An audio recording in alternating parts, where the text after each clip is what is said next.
Welcome to Moments with Marianne. This is your host, Marianne Pastana, and we're here today with special guest, Connor Beaton, and he's here to share with us his new book, Men's Work, a practical guide to face your darkness, end self-sabotage, and find freedom. So Connor is the founder of Man Talks, an international organization dedicated to the personal and professional growth of men. He is an entrepreneur, writer, keynote speaker, and facilitator dedicated to building better men. Connor has spoken to large corporate brands, nonprofits, schools, and international organizations such as United Nations, Microsoft, Johnson & Johnson, Apple, TED Talks, and Entrepreneurs Organization. So welcome to the show, Connor Beaton. Hi, thanks so much for having me. I appreciate it. And what an honor it is to have you here and to talk about your new book. What inspired you to write this? Yeah, I think the easiest way to describe it is in my own journey. I'll try and condense it, but I had my own journey. I was, living a very different life in my past life, traveling the world, etc. And all that sort of fell apart, and I hit rock bottom, and it put me on a very different path about 10, 12 years ago.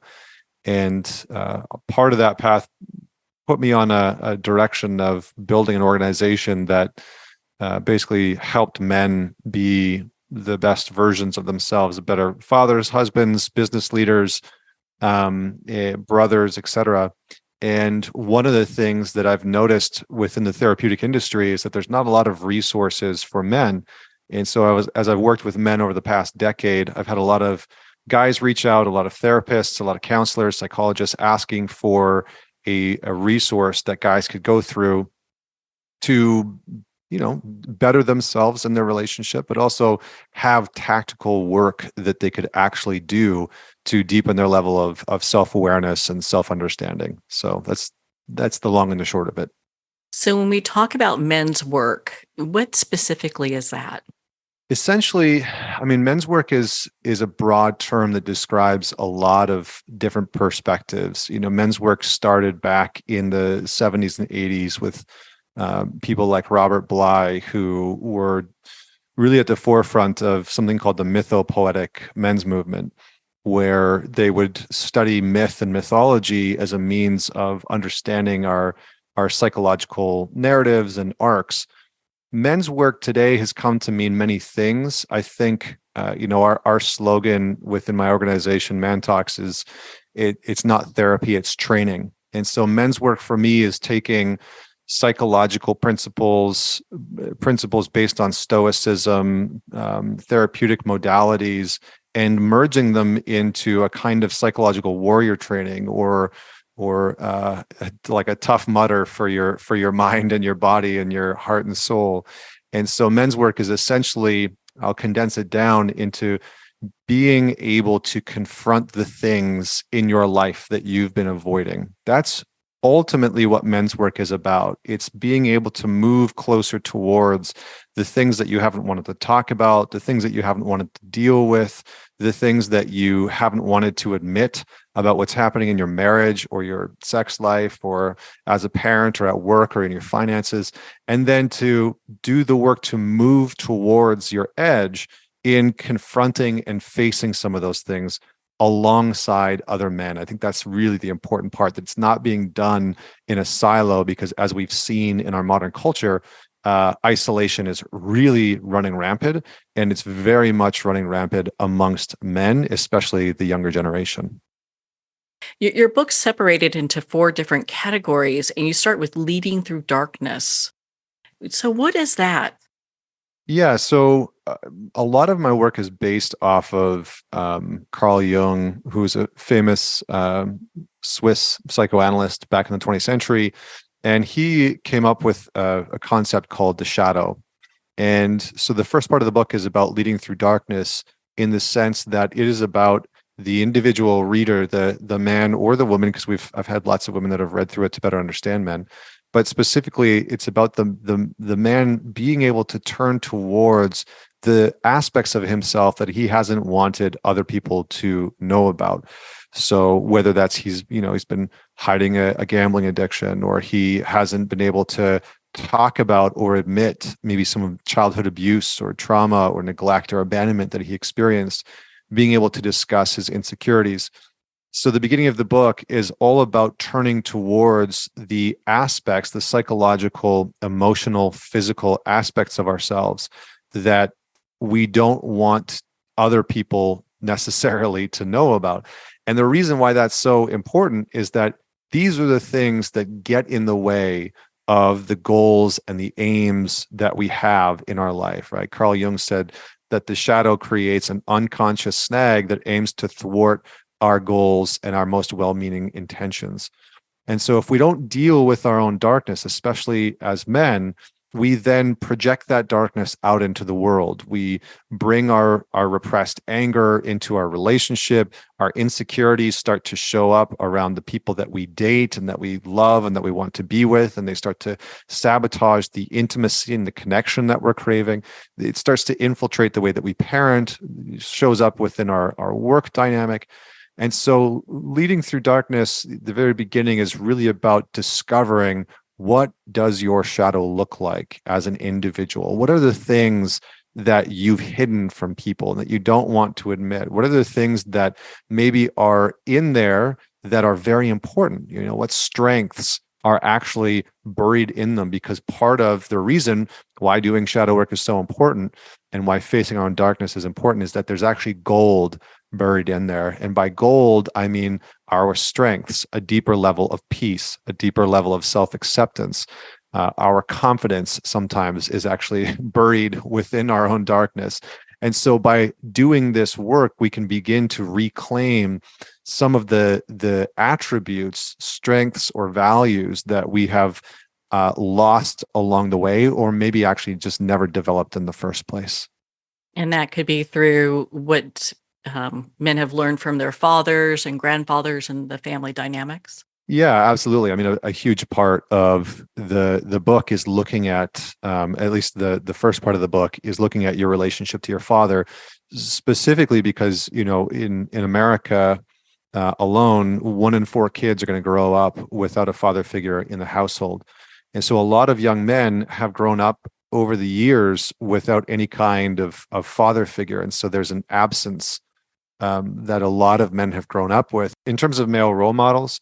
And then you have a lot of young boys that have grown up with, stepfathers who were volatile, or fathers who were alcoholics, or, dads that were workaholics and were barely ever around, or didn't know how to deal with their own issues.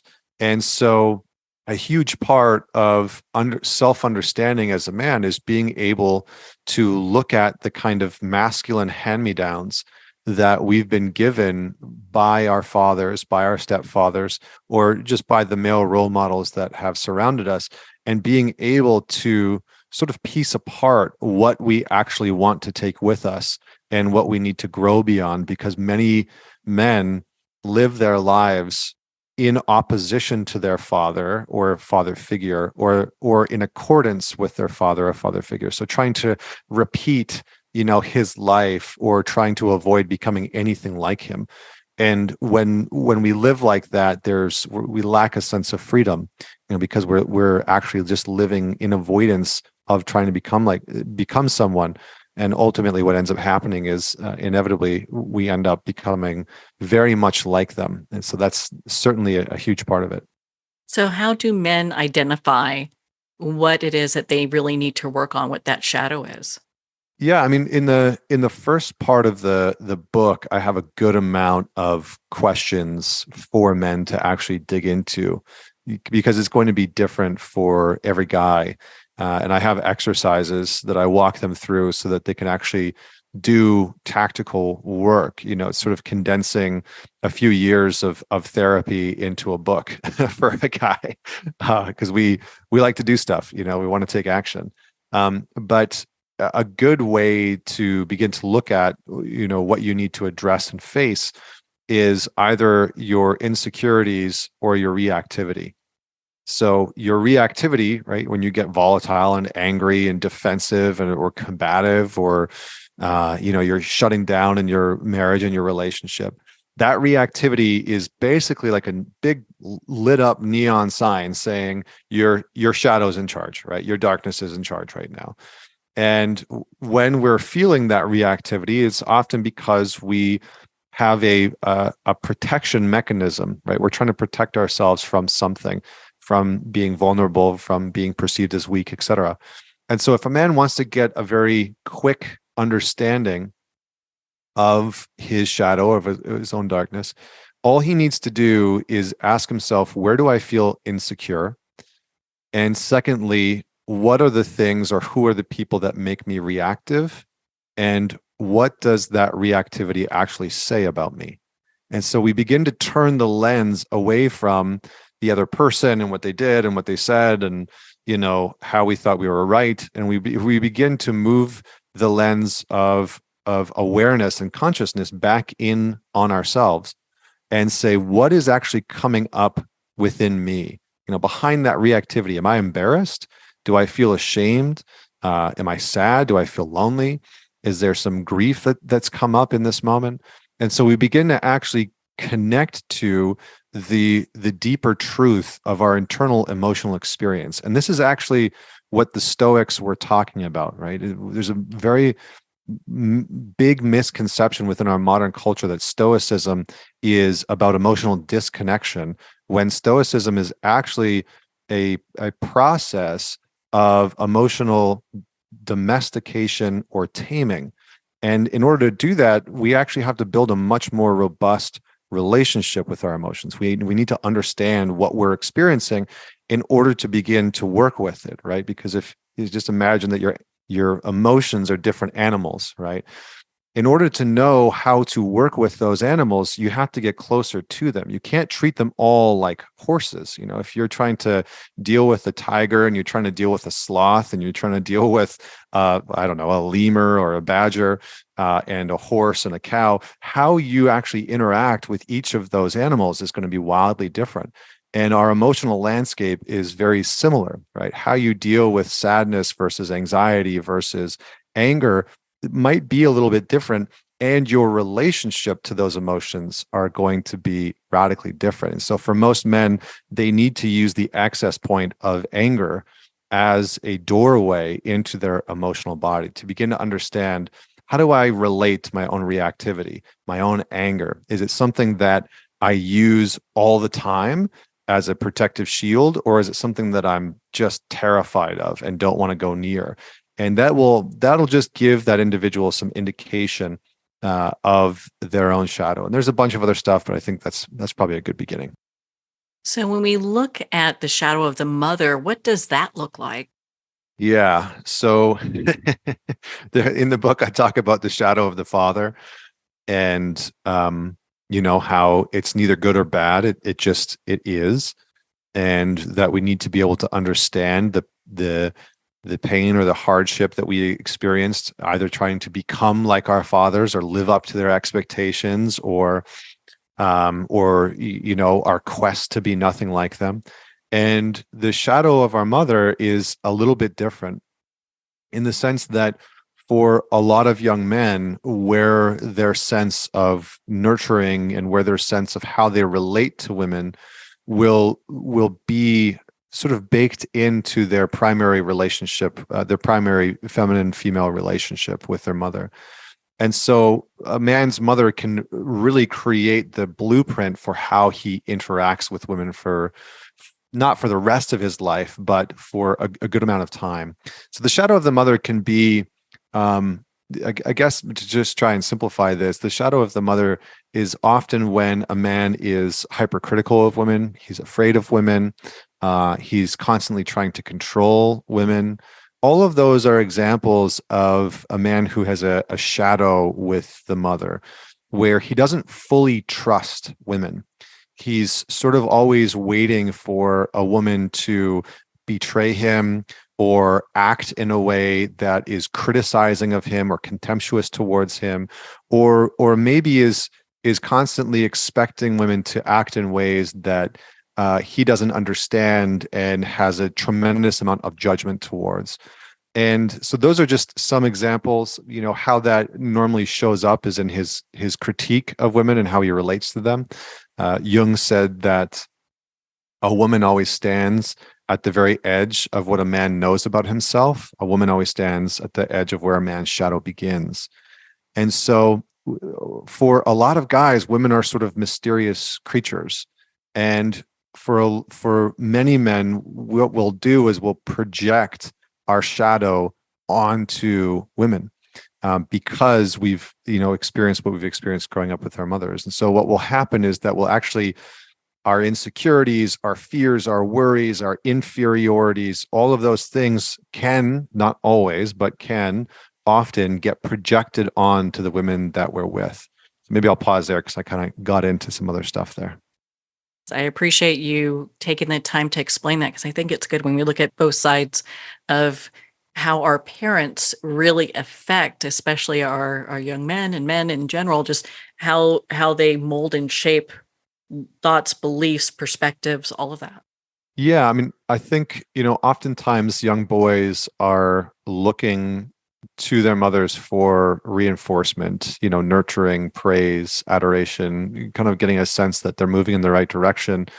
While, again, a lot of the research, and obviously I'm talking about a sort of more traditional heterosexual relationship, but oftentimes what the research is showing is that young boys from their fathers are looking for a different subset of values or traits or interactions, right? Rough and tumble play, encouraging them to take risks.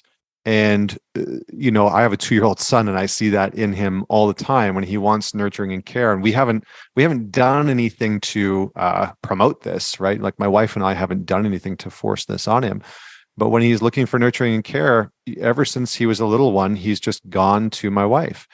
And that's not because I don't want to nurture and care for him, right? I'm very happy to hug him and hold him and kiss him and give him all the love that he wants. But for whatever reason, he just goes towards her. And when he wants to take risks or push his boundaries and act out, he tests them with me. Physically, he tests himself with me. And so I do think that oftentimes kids, we as children have different relationships with our mothers and fathers, and we expect different things from them, and they play different roles. And so later on in life, in our adult relationships, how that attachment will play out will just look differently, right? And so you might see a guy who has very few male friends, as an example, and this is very common in our culture today. He has very few male friends because he sort of distrusts the masculine, or he distrusts men, or he sees other men as maybe a threat.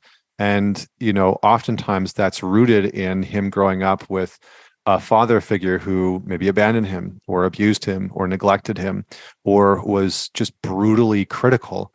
And so, but his mom was kind and caring and nurturing. And so he has, a lot of guys grow up with this sort of lots of female energy around them and not really wanting to surround themselves with a lot of male or masculine energy because it can seem as a threat. So that's just another example.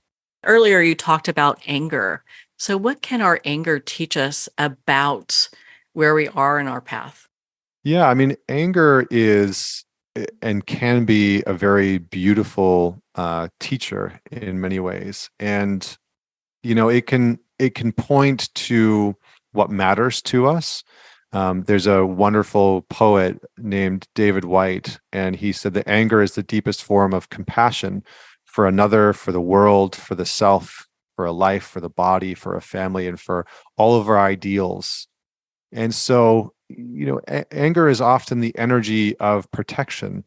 And it's really, in our modern culture, I think that anger has become demonized.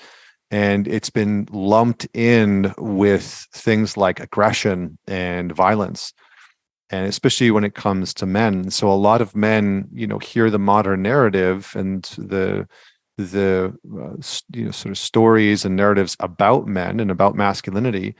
And what they take from that often is, I should disconnect from my anger.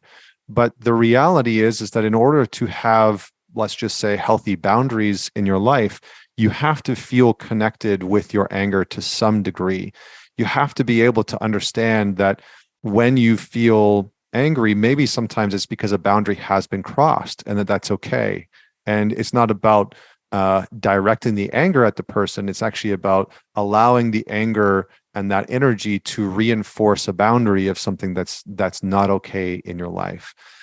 So anger can teach us a tremendous amount about who we are, about what we want, about what we will tolerate and won't tolerate. Anger can also teach us a tremendous amount about what we wish to protect and what actually matters most to us. And so if we disconnect from our anger, we lose out on the ability to stand up for what we think matters to us. We also lose the ability to use our own voice in a way that can be effective by setting boundaries or letting other people know what's okay and what's not okay with us. And anger can also teach us where we're carrying a deep form of pain. Oftentimes, people who are very aggressive or violent, as an example, those individuals are people who have been on the other end of that, right? They've been on the other end of being abused, of receiving somebody's hyper aggression, or being on the receiving end of somebody's violent expression of shame or sadness or etc. And so anger can teach us a lot about who we are, what we want, what we desire, what we wish to protect, and even can enter into the territory of helping us better understand what we want to provide in life for the people around us and for ourselves. In your experience, where do men tend to get hung up as they go through this practice? Oh, that one's super simple. It's just in their head. um, yeah, I mean, we are, I've been working with men for over a decade now, and I've worked with tens of thousands of guys all over the world. And where we often get just stuck is in our rational mind. We have been sold a bill of goods that kind of says that our rational mind is the solver of everything. And Einstein had this great quote where he said, the rational mind is a faithful servant and the intuitive mind is a sacred gift. And we've created a culture that honors the servant and has forgotten the gift. And so many men have actually just forgotten the gift of their gut, of their intuitive process, of their deeper level of knowing. And it's the thing that we're all sort of searching for, is a return to a deeper kind of knowing, a deeper form of wisdom. And so where a lot of guys get stuck when they enter into any kind of psychological or therapeutic modality, depending on what they are needing and depending on the modality, where they can get very stuck is in just talking about their issues and rationalizing their issues. And that largely is not helpful. It's why, there's a big push that a lot of people have of, men should be going to therapy more, and men just need to go to therapy more. But for a lot of guys, when they look at the therapeutic field, it's predominantly women, right? So there's 29% of therapists are men. So it's only a very small percentage of therapists or psychologists that are actually men. And so for a lot of guys, when they look at the therapeutic field, the first hesitation is, well, I don't know if I'm going to be very fully understood. And the second barrier that they can get stuck on is they can go into talk therapy and not that they'll never get out, but they can go into talk therapy and spend years or months in their head, in their rational brain. And so a big part of my work is about getting out of your head, getting out of your rational mind, getting out of the overthinking and the over-rationalizing that so many men are stuck in when they're trying to make a decision of, do I ask her out, or do I end this relationship? Should I quit my job? All of these big important moments in life where men almost always get stuck is that they will ruminate on that problem, on that obstacle, on that challenge for days, weeks, months, and sometimes even years, when what they actually need is to move out into their direct experience, into what they're actually experiencing around it, because that information, right, that data, and your emotions are just a different subset of data, can be incredibly helpful for helping an individual to understand what decision they should be making. So yeah, it's their mind. Well, I appreciate you taking the time to go through that with us. What do you want our listeners to take away from your book? Yeah, I think that's going to be very dependent on the individual. I just sincerely and genuinely hope that what they get is a deeper form of awareness about who they are and about what they want and what they desire and how to achieve it and accomplish it and to go after it, and how the obstacles that they're facing might be the exact thing that they need. So I hope that that's what the reader takes. Connor, where can our listeners connect with you and be part of your community and learn more about your show as well? Yeah, probably the easiest way is my website is mantalks.com. I have a podcast that's a top 100 podcast in America and Canada. That's called The Man Talks Show. It's just MANTALKS, like man and talks. And then probably the best place to go is Instagram. I'm pretty active on there. And again, it's just at Man Talks on there. Well, Connor, thank you so much for taking the time to be on the show with us here today. Thanks so much for having me. Well, thank you, Connor. It has been such an honor to spend this time with you and to talk about your new book, Men's Work, a practical guide to face your darkness, end self-sabotage, and find freedom. Men's Work is available at Amazon, Barnes & Noble, and every place books are sold. And if you don't see it on the shelf, just ask for them to order it. And remember, support our indie bookstores. Again, if you'd like to connect with Connor, you can at his website, connorbeaton.com, for more information. Well, we're going to pause here for a quick moment, and we'll be right back after this message.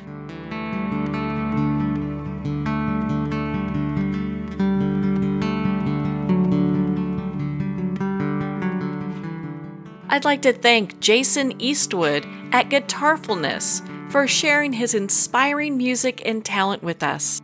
His music is known worldwide for cultivating atmospheres of harmony, inner peace, and clarity. Visit Jason's website at guitarfulness.com. Join his newsletter, be part of his community, and download his music.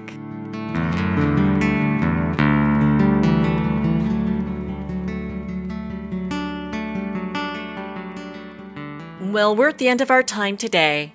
I'd like to thank everyone for tuning in. You've been listening to Moments with Marianne, where we make every moment count.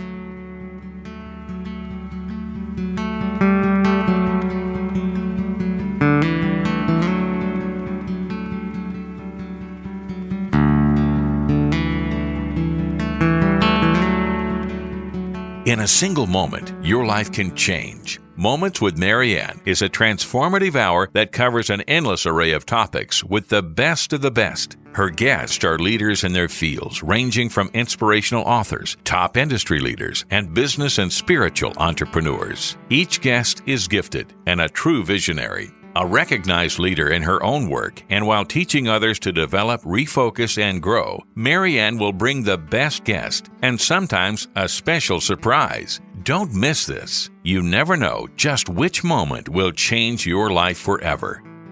Make sure to tune in and visit momentswithmarianne.com for more information.